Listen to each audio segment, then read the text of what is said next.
Welcome back to Tell Me a Story by Teresa. And we are still reading out The Wizard of Oz. And today's story is The Isle of the Magic Flower. So Margaret will be reading. So let's get started. 9. The Isle of the Magic Flower. The Glasscat was a good guide and led Trot and Captain Bill by straight and easy paths through all the settled part of the Munchkin country, and then into the north section where there were few houses, and finally through a wild country where there were no houses or paths at all. But the walking was not difficult, and at last they came to the edge of a forest and stopped there to make camp and sleep until morning. From branches of trees Captain Bill made a tiny house that was just big enough for the little girl to crawl into and lie down. But first they ate some of the food Trot had carried in the basket. "Don't you want some, too?" she asked the Glasscat. "No," answered the creature. "I suppose you'll hunt around and catch a mouse," remarked Captain Bill. "Me? Catch a mouse? Why should I do that?" inquired the Glasscat. "Why, then you could eat it," said the sailorman. "I beg to inform you," returned the crystal tabby, "that I do not eat mice.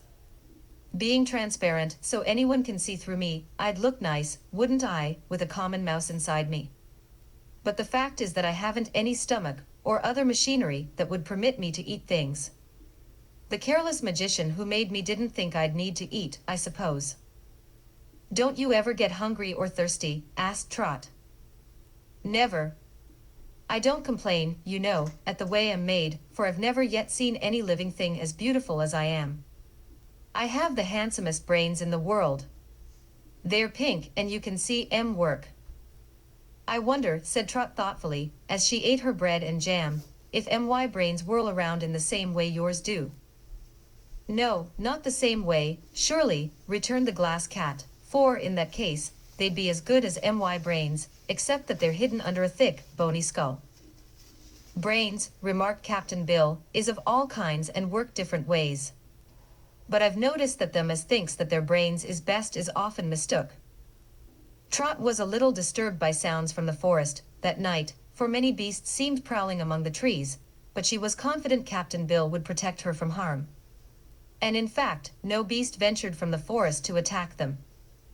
At daybreak they were up again, and after a simple breakfast Captain Bill said to the Glasscat, "Up anchor, mate, and let's forge ahead. I don't suppose we're far from that magic flower, are we?" "Not far," answered the transparent one, as it led the way into the forest, "but it may take you some time to get to it." Before long they reached the bank of a river.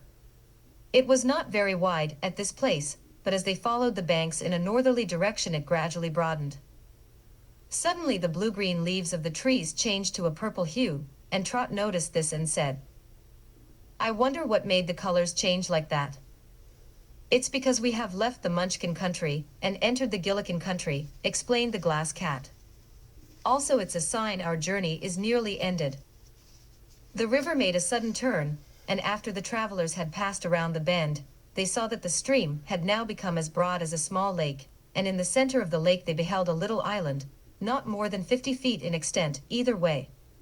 Something glittered in the middle of this tiny island, and the Glasscat paused on the bank and said, "There is the gold flower pot containing the magic flower, which is very curious and beautiful. If you can get to the island, your task is ended, except to carry the thing home with you." Captain Bill looked at the broad expanse of water and began to whistle a low, quavering tune. Trot knew that the whistle meant that Captain Bill was thinking, and the old sailor didn't look at the island as much as he looked at the trees upon the bank where they stood. Presently he took from the big pocket of his coat an axe blade, wound in an old cloth to keep the sharp edge from cutting his clothing. Then, with a large pocket knife, he cut a small limb from a tree and whittled it into a handle for his axe. "Sit down, Trot," he advised the girl as he worked.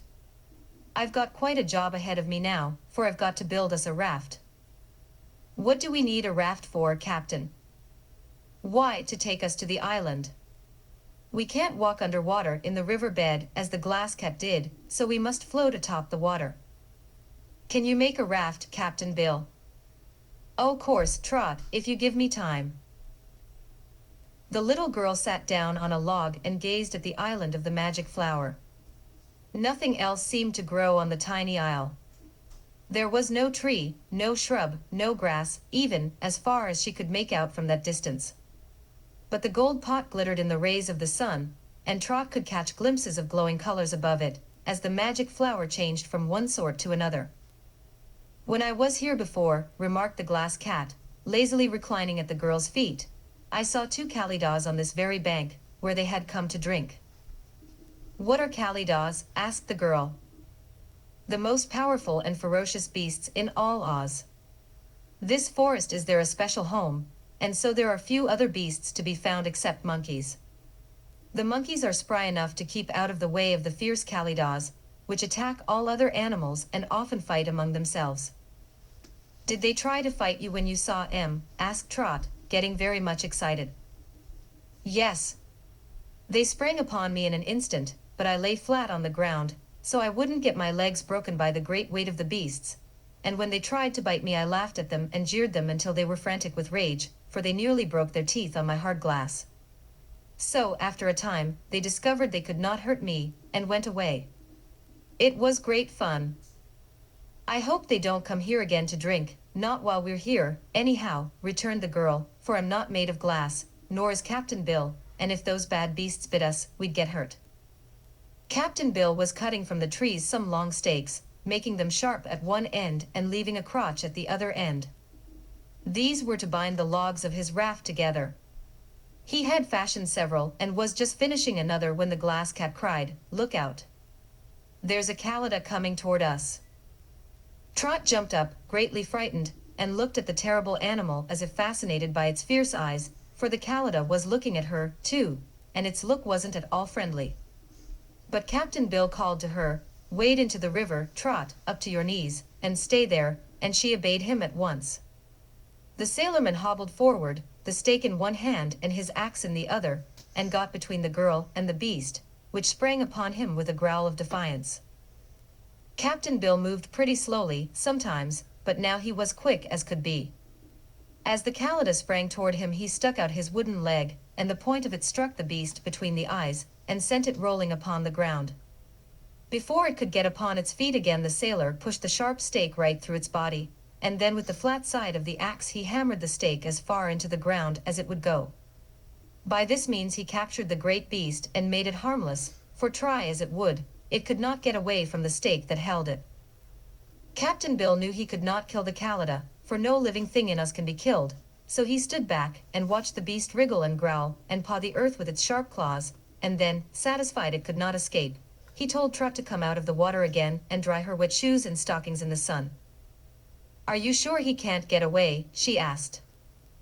"I'd bet a cookie on it," said Captain Bill, so Trot came ashore and took off her shoes and stockings and laid them on the log to dry, while the sailorman resumed his work on the raft. The Kalidah, realizing after many struggles that it could not escape, now became quiet, but it said in a harsh, snarling voice, "I suppose you think you're clever to pin me to the ground in this manner. But when my friends, the other Kalidahs, come here, they'll tear you to pieces for treating me this way."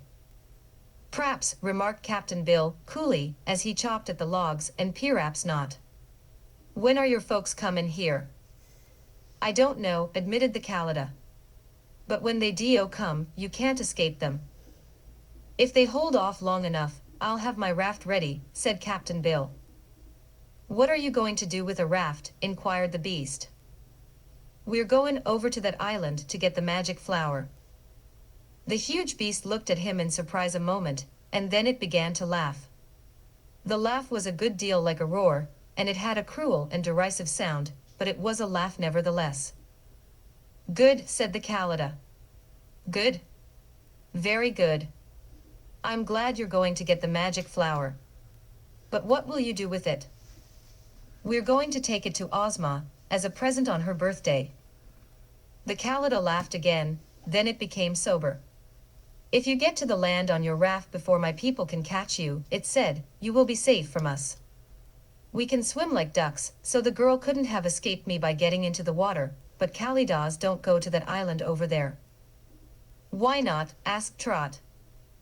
The beast was silent. Tell us the reason, urged Captain Bill. Well, it's the Isle of the Magic Flower, answered the Khalida, and we don't care much for magic. If you hadn't had a magic leg, instead of a meat one, you couldn't have knocked me over so easily and stuck this wooden pin through me.